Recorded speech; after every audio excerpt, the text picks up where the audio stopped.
Selamat pagi semuanya, salam sukses untuk kita semua. Semoga di hari raya ini, khususnya para pionir komunitas Pi Network mendapatkan berkah dan saya juga menyampaikan mohon maaf lahir dan batin, ya, baik disengaja ataupun tidak disengaja. Mohon maaf untuk semuanya. Di sini saya ingin membahas menyangkut dengan isu sekarang di beberapa negara, ya, khususnya negara di Cina dan di Thailand, ada beberapa negara lainnya, ya. Mereka sudah merilis beberapa beberapa eh, mobil, ya, mobil mewah di market mereka, khususnya di negara mereka masing-masing. Dan di situ juga sudah dibuat beberapa harga per unit mobil mewah tersebut. Ya, seperti saya kasih contoh saja, ya. Ada di sebuah negara yaitu P Market, mereka merilis mobil Alphard dengan tahun 2021 dengan harga itu sekitaran 30 pi, ya, totalnya itu harganya. Sekarang ramai-ramai teman-teman dari Indonesia sempat menghubungi saya mempertanyakan menyangkut dengan Pi market di Indonesia, khususnya, ya, negara kita. Kurang lebih seperti ini pertanyaannya kepada saya, Bang, bagaimana dengan Pi market di Indonesia? Di negara lain sudah merilis mereka, termasuk harga dan unitnya sudah post ke Pi market. Bagaimana di Indonesia, kenapa belum dipost di Pi market Indonesia, dan kenapa belum menyampaikan di Pi market tersebut dengan harga berapa per satu mobil mewah dan lain sebagainya. Nah, sebetulnya pertanyaan ini saya yakin juga mewakili daripada pertanyaan pionir atau komunitas lainnya khususnya di Indonesia. Saya ingin menjawab. Yang pertama, saya ingin menyampaikan bahwasanya Pi Network ini belum ada harga, ya. Belum ada harga, perlu digarisbawahi. Belum ada harga. Dan saya merespon juga beberapa negara sudah merilis harga di Pi market, kemudian sudah mempost beberapa mobil di Pi market mereka, negara mereka. Itu perlu saya luruskan, itu harga di Pi market. Untuk harga per satu Pi di Indonesia belum ditentukan oleh Pi Network, ya. Itu perlu digarisbawahi yang pertama.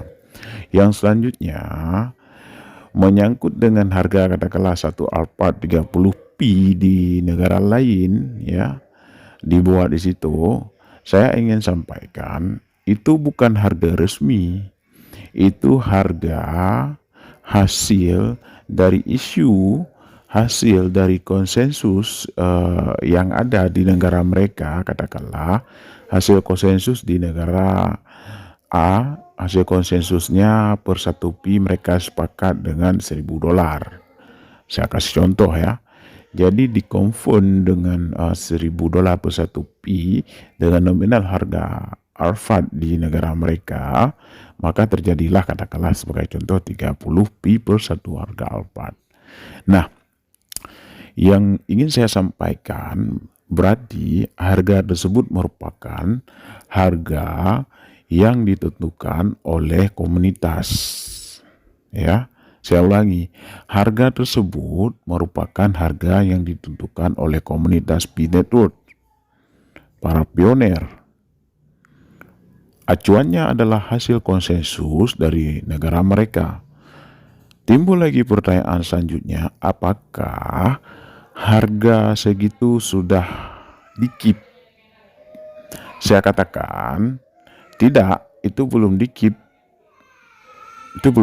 harga tersebut. Itu masih sekedar isu-isu, belum tentu itu. Harga tersebut juga akan terjadi perubahan-perubahan seiring dengan nanti ketika sudah dirilis harga Pi Network. Saya kasih contoh seperti ini, katakanlah untuk bulan depan Pi Network merilis harga mereka $5. Nah, $5 itu kan harga resmi. Disitulah setelah Pi Network merilis harganya $5, disitulah pasar-pasar Pi market itu akan goyang. Harga yang mereka tentukan satu arbrat itu 30 pi itu akan drastis terjadi perubahan. Kalaupun mereka sudah terlanjur melakukan transaksi ilegal, maka mereka khususnya vendor-vendor itu sudah siap menerima konsekuensi kerugian yang sangat besar ketika harga tersebut sudah dirilis tidak sesuai dengan ekspektasi mereka. Namun hal positifnya, ketika nanti Pi Network merilis katakanlah untuk sekarang konsensus negara mereka $1.000. Ketika bulan depan merilis Pi Network dengan harga 1 Pi $2.000. Nah, mereka sudah jadi sultan, artinya mereka sudah mendapatkan keuntungan karena melebihi dari ekspektasi konsensus mereka. Nah, secara spontanitas mereka memiliki keuntungan yang sangat luar biasa, setengah keuntungan ya, karena 1.000 bisa dapat 2.000 kayak gitu dari hasil rilis Pi Network, di atas dari konsensus, di atas dari hasil musyawarah di setiap negara. Nah, itu sangat luar biasa tentunya. Itu makanya dalam bisnis ini ada konsekuensi antara untung dan rugi. Kembali ke pembahasan di negara kita, saya ingin membahas kenapa teman-teman di Pi Market Indonesia belum merilis harga. Saya merespon ini merupakan hal yang sangat luar biasa ya, sangat bagus ya. Berarti vendor-vendor kita ini cerdas, mereka tidak gegabah dan mereka paham akan dunia cryptocurrency, dan mereka juga paham dalam dunia mining digital. Karena kenapa? Karena mereka sudah menganalisis barangkali ini kalau kita paksakan, misalnya saya sebagai vendor, saya memaksakan diri untuk melakukan transaksi di luar dari di luar dari konteks resmi, artinya mereka dengan berani menawarkan mobil dengan harga sekian pi untuk masyarakat Indonesia, dan mereka sudah feeling ketika nanti harga dirilis oleh Pi dengan harga tidak sesuai dengan harga tukar mereka ke masyarakat Indonesia saat ini, mereka akan terjadi kerugian yang sangat luar biasa. Dan itu merupakan resiko, maha resiko di situ. Maka mereka menganalisis dari sekarang, saya lihat mereka menganalisis, mereka tidak berani melangkah sebelum ada kejelasan dari pihak Pi Network. Saya sarankan untuk seluruh vendor Indonesia, ini sekedar saran ya, didengar atau enggak ya itu terserah mereka, untuk berhati-hati, untuk betul-betul selektif menganalisis pasar. Kalian jangan terlalu bergerak maju, istilahnya jangan melangkahi daripada manajemen Pi Network. Kalian terus mengikuti perkembangan Pi Network. Ketika nanti Pi Network sudah ada kejelasan ya, sudah ada kejelasan soal harga, maka disitulah Anda baru bersiap-siap memasang pondasi untuk menjadi vendor. Tentunya vendor ini juga mereka mencari keuntungan dari bisnis mereka ya, kita harus akui itu, dan kita juga harus support ya kan vendor-vendor kita ini. Namun kita jangan mendorong vendor ini masuk ke jurang, karena kan kasihan juga.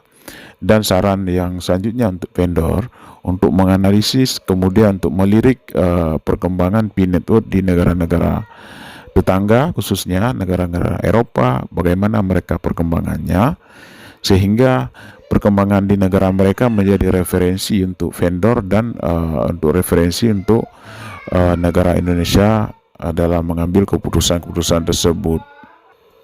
Saya rasa ini penjelasannya cukup jelas ya, menyangkut dengan P-market dan menyangkut dengan vendor. Saya berharap untuk semua komunitas P-network untuk whole, artinya untuk untuk sadar, kemudian untuk tidak gegabah dan tetap bersabar ya. Saya juga ingin menyampaikan dalam kesempatan ini ada beberapa informasi yang saya dapatkan ini resmi, bahwasanya untuk harga Pi itu memang belum ditentukan, namun sudah ada kejelasan memang harga Pi memang sangat bernilai untuk ke depan. Saya masih konsisten dengan harga Pi itu di bawah $350, kemungkinan ya, ini kisaran saya bilang $200 per satu Pi itu akan terjadi di negara kita. Kemudian Pi nanti tentunya bisa dilakukan withdraw, kemudian juga bisa melakukan transaksi melalui P-market, kemudian juga Pi nanti akan akan terus secara berlahan terjadi kenaikan harga. Kemudian bagi penambang-penambang Pi untuk betul-betul bijak dan berhati-hati dalam melakukan validator teman-teman lain, untuk jangan melakukan validator gegabah ataupun tidak sembrono ya, sehingga menjadi pelanggaran dan berpotensi ancaman untuk akun Anda. Kalau Anda tidak mau beresiko ya, mendingan Anda tidak melakukan validator. Anda lakukan aja validator 1-2 orang, kemudian tuh tidak melakukan validator lagi. Karena kenapa? Sedikit aja Anda melakukan kesalahan memvalidator teman-teman lainnya, maka konsekuensi untuk akun Anda bisa di-bainet oleh pihak manajemen P-network ya, karena Anda dianggap telah melakukan pelanggaran. Anda telah meloloskan orang yang tidak layak dan tidak mencukupi syarat administratif menurut manajemen P, maka Anda dianggap sekongkol untuk meloloskan orang yang salah.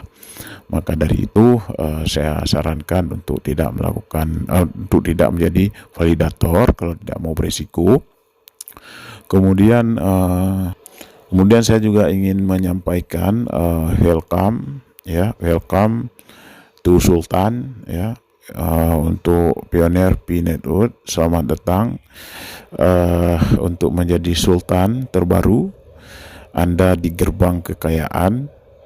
Anda terus mengupdate informasi-informasi terbaru P-network.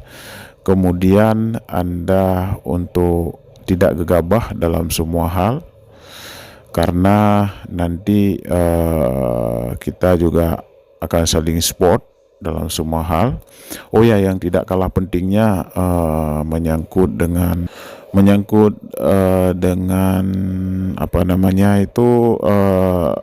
P-wallet itu kan belum ada kejelasan itu bagaimana yang sisa P kita, saldo kita yang di lock. Saya ingin sampaikan kenapa di lock, karena mereka P-network sudah memprediksi ketika tidak di lock open 100% P Anda bisa melakukan transaksi, mereka akan tahu ini menjadi ancaman untuk mereka, karena Anda secara brutal, Anda secara massal melakukan transaksi jual beli, melakukan transaksi withdraw, mencairkan. Karena kenapa? Karena mereka sudah tahu harga P itu akan bernilai. Maka kita sudah lama menunggu harga P tersebut ada yang 2 tahun 3 tahun, maka pas terjadi bisa untuk melakukan transaksi, Anda langsung secara massal menyerang untuk melakukan transaksi, sehingga P Anda terjadi kekosongan karena Anda butuh uang dan lain sebagainya. Maka mereka udah prediksi hal itu. Kalau sempat terjadi seperti itu, maka itu akan terjadi defisit dan itu akan terjadi bumerang untuk P mereka. Maka mereka makanya setengah biasanya mereka mengunci sehingga Anda tidak memiliki leluasa untuk semua Pi Anda melakukan transaksi, tapi mereka punya safety yaitu menglok Pi Anda. Jadi yang bisa yang open, katakanlah 50% open, yang itu Anda bisa melakukan transaksi-transaksi, selebihnya dikuasai oleh pihak Pi Network. Saya rasa ini mereka memang cerdas, pandai, itu perlu kita lakukan appreciate untuk mereka karena mereka sudah menganalisis hal tersebut, dan ini menjadi bocoran ya. Ini menjadi bocoran bahwasanya berarti harga Pi ini mempunyai harga. Kalau tidak mempunyai harga, mereka tidak mungkin ngelok karena mereka tahu ini mempunyai harga. Nanti kan namanya manusia itu kan refleks ya, dengan harga segitu siapa sih yang nggak teriming-iming untuk meng-withdraw atau untuk melakukan transaksi ya. Makanya mereka lock, itu safety mereka, itu mereka kunci itu. Artinya setengah harta kita dikuasai oleh pihak Pi ya, bahasanya seperti itu. Saya ulangi, setengah harta Anda, harta kita dikuasai oleh pihak Pi, itu merupakan hal yang cerdas gitu.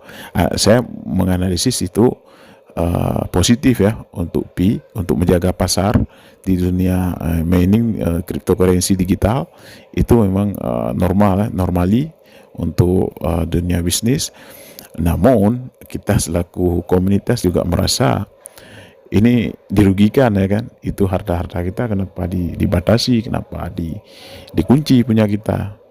Tapi di sisi lain itu merupakan positif karena mereka ingin mempertahankan elektabilitas Pi Network. Mereka ingin Pi Network ini tetap seimbang, tidak collab dengan Anda semua melakukan transaksi. Itu saja barangkali menyangkut dengan Pi Wallet ya. Mohon bersabar, semoga ke depan itu pihak manajemen tersebut ada kebijakan lain ya, kebijakan plan B. Artinya mereka memberi kesempatan untuk Anda untuk bisa membuka lock tersebut ya. Saya pun berharap demikian ya. Saya yakin teman-teman juga berharap demikian ya. Tapi kalaupun tidak dilakukan hal itu, ya mohon Anda bersabar karena deadline-nya kan sudah ditentukan itu. Katakanlah 2023 bulan 5 baru bisa. Nanti si bulan lain itu, si lain lagi itu 2024 kan beda-beda kita kan. Ya kalau tidak dikasih kebijakan baru, ya kita mau tidak mau harus menunggulah itu. Ya tentunya sambil menunggu harga Pi kan terus naik, kemudian Pi itu semakin langka, yakinlah itu Pi itu semakin langka maka harganya semakin naik.